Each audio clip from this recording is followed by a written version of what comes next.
जय माता दी। आप सभी को गुप्त नवरात्र की बहुत बहुत शुभकामनाएं।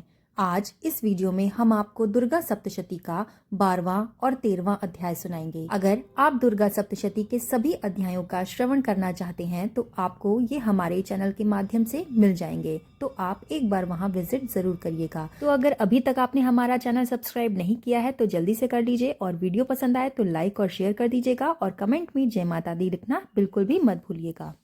तो चलिए सुनते हैं दुर्गा सप्तशती का 12वां अध्याय, जिसमें देवी के चरित्र के पाठ का महात्म्य बताया गया है। देवी बोलती हैं कि हे देवताओं, जो पुरुष इन स्तोत्रों द्वारा एकाग्रचित होकर मेरी स्तुति करेगा, उसके संपूर्ण कष्टों को निसंदेह मैं हर लूंगी।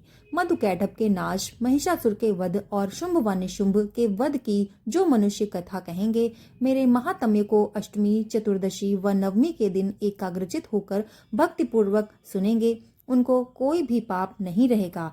पाप से उत्पन्न हुई विपत्ति भी उनको नहीं सताएगी। उनके घर में दरिद्रता नहीं होगी और न उनको प्रियजनों का बिछोह होगा, और उनको किसी प्रकार का भय भी नहीं होगा। इसलिए प्रत्येक मनुष्य को भक्तिपूर्वक मेरा इस कल्याणकारक महात्म्य को सदा ही पढ़ना व सुनना चाहिए।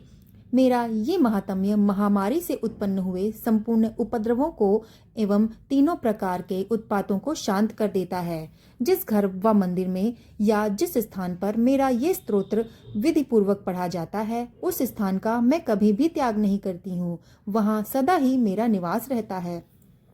बलिदान, पूजा, होम तथा महोत्सवों में मेरा ये चरित्र उच्चारण करना तथा सुनना चाहिए। ऐसा हवन या पूजन मनुष्य जानकर या बिना जाने करे तो मैं उसे तुरंत ग्रहण कर लेती हूँ, और शरद काल में प्रत्येक वर्ष जो महापूजा की जाती है, उसमें मनुष्य भक्ति पूर्वक मेरा ये महात्म्य सुनकर सब विपत्तियों से छूट जाता है और धन धान्य तथा पुत्र आदि से संपन्न हो जाता है। और मेरे इस महात्म्य व कथाओं इत्यादि को सुनकर मनुष्य निर्भय हो जाता है, और महात्म्य के श्रवण करने वालों के शत्रु नष्ट हो जाते हैं तथा कल्याण की प्राप्ति होती है, और उनका कुल आनंदित हो जाता है।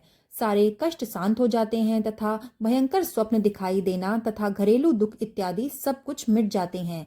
बाल ग्रहों में ग्रसित बालकों के लिए ये मेरा महात्म्य परम शांति देने वाला है।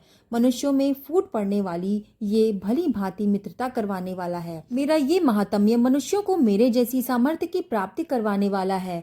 पशु, पुष्प, अर्घ्य, धूप, गंध, दीपक इत्यादि सामग्रियों द्वारा पूजन करने से, ब्राह्मण को भोजन कराके, हवन कर, प्रतिदिन अभिषेक कराके, नाना प्रकार के भोगों को अर्पण करके और प्रत्येक वर्ष दान इत्यादि करके जो मेरी आराधना की जाती है, और उनसे जो मैं प्रसन्न हो जाती हूँ, वैसी प्रसन्न मैं इस चरित्र के सुनने से हो जाती हूँ।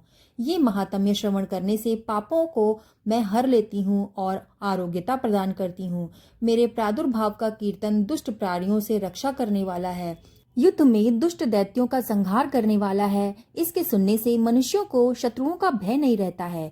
हे देवताओं, तुमने जो मेरी स्तुति की है, अथवा ब्रह्मा जी ने जो मेरी स्तुति की है, वो मनुष्यों को कल्याणमयी बुद्धि प्रदान करने वाली है।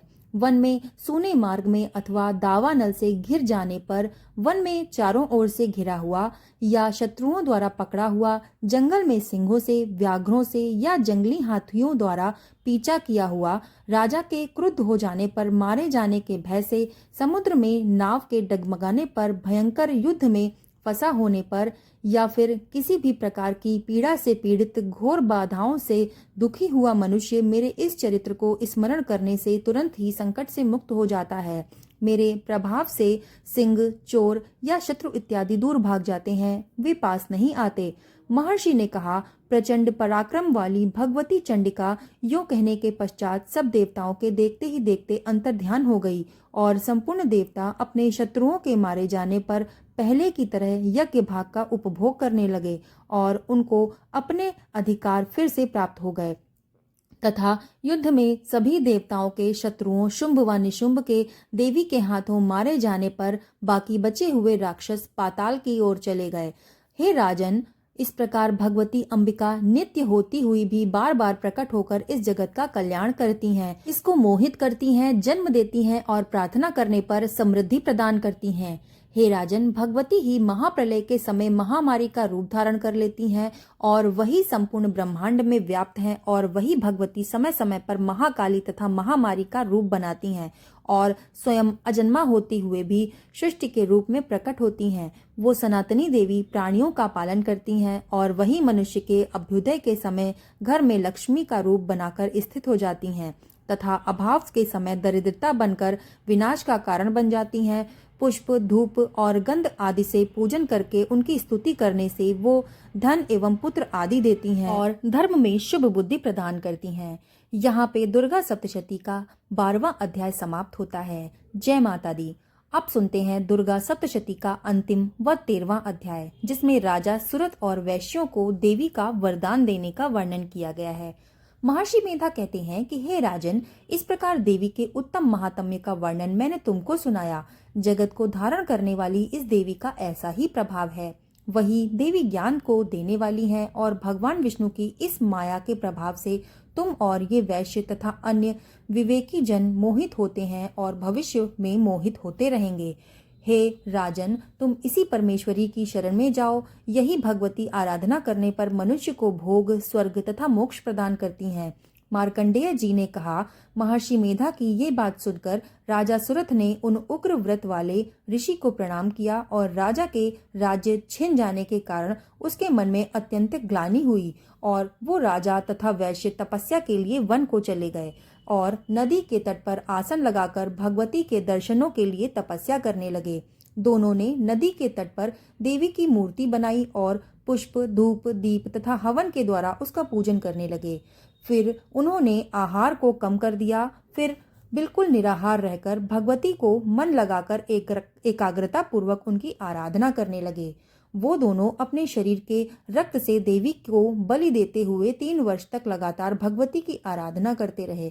3 वर्ष के पश्चात जगत का पालन करने वाली चंडिका ने उनको प्रत्यक्ष दर्शन देकर कहा, देवी कहती हैं कि हे राजन तथा अपने कुल को प्रसन्न करने वाले वैश्य, तुम जिस वर की इच्छा रखते हो वो मुझसे मांगो, मैं वो वर तुमको दूंगी क्योंकि मैं तुम पर अत्यंत प्रसन्न हूँ। मार्कंडेय जी कहते हैं कि ये सुन राजा ने अगले जन्म में नष्ट ना होने वाला अखंड राज्य और इस जन्म में बलपूर्वक अपने शत्रुओं को नष्ट करने के पश्चात अपना पुनः राज्य प्राप्त करने के लिए भगवती देवी से वरदान मांगा।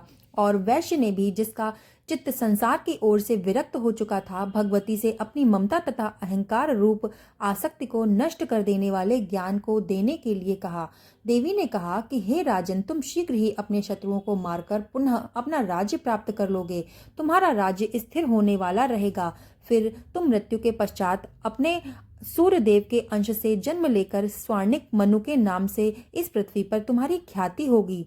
हे वैश्य, कुल में श्रेष्ठ, आपने जो मुझसे वर मांगा है मैं वो आपको देती हूँ। आपको मोक्ष को देने वाले ज्ञान की प्राप्ति होगी। मार्कंडेय जी कहते हैं, इस प्रकार उन दोनों को मनवांछित वर प्रदान करके तथा उनसे अपनी स्तुति सुनकर देवी अंतर्ध्यान हो गईं और इस प्रकार क्षत्रियों में श्रेष्ठ वो राजा सुरथ भगवान सूर्य देव से जन्म लेकर इस पृथ्वी पर सावर्णिक मनु के नाम से विख्यात हुआ। यहाँ पर दुर्गा सप्तशती के सभी अध्याय समाप्त हुए। जय माता दी। आप इसे सुनने के बाद इसको लाइक जरूर कर दीजिएगा और कमेंट में जय माता दी जरूर लिख दीजिएगा। चैनल पर नए हैं तो उसको सब्सक्राइब कर दीजिएगा। मिलते हैं दूसरे वीडियो के साथ, तब तक के लिए धन्यवाद।